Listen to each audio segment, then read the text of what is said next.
Yes, everyone, right behind me is the Mercedes Actros. That's right. Today, we're going to talk about Mercedes trucks, guys. When it comes to Mercedes and the truck business, I always saw Mercedes as one of the most important players, especially in the truck business, because they have a long history and a very rich identity. Their history spans from even before the World Wars, before World War I, everybody. Mercedes was always involved in the truck business, also in the bus business as well, and then as well as limousines. This is why whenever I review Mercedes cars, I always pointed out how Mercedes was born from trucks, they expanded from trucks, and they were also born from limousines, and they expanded from limousines. Over here is the living proof. This is just something that occurred in my mind, everybody. I get the feeling that Mercedes trucks are like the Harley Davidson of trucks, because both of them have a very long reputation, and also they both happen to be very, very stylish as well.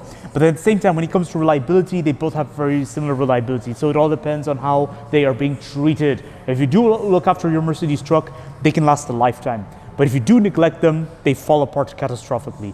The thing about Mercedes trucks is that they are very flexible. They kind of have similar purpose as Iveco and DAF, but just better quality. That's all they are really.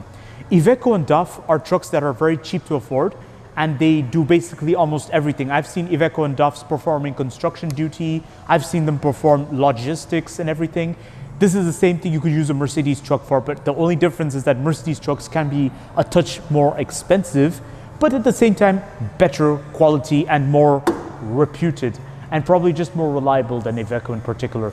And it gets even better as we go inside. Alrighty, everybody, the interior of the Mercedes Actros. So when it comes to competitors, the Mercedes has the most interesting interior. It's like, I think, a bit on the classy side, but it can depend entirely on which edition you pick.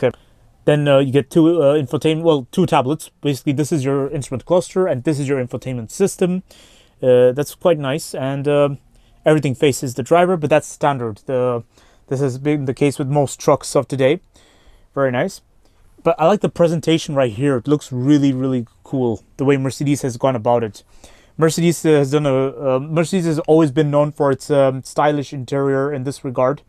And then also it has the rich Mercedes identity, because when you look at this area, this looks like something I've seen before on other Mercedes vehicles, especially the Mercedes Vito. I remember the Mercedes Vito had a design similar to this in the 2000s. Oh yes, Mercedes steering wheel. Now there's something about the design of the steering wheel that looks like Mercedes cars of the 2010s, like I'd say very early 2010s, because I saw the steering wheel and the first thing that came to my mind was a C-Class of the 2000s or 2010s.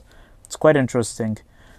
And also the window buttons and everything, they look like they haven't really evolved. They look very similar to what I've seen before, but that's normal. This is a utility vehicle after all.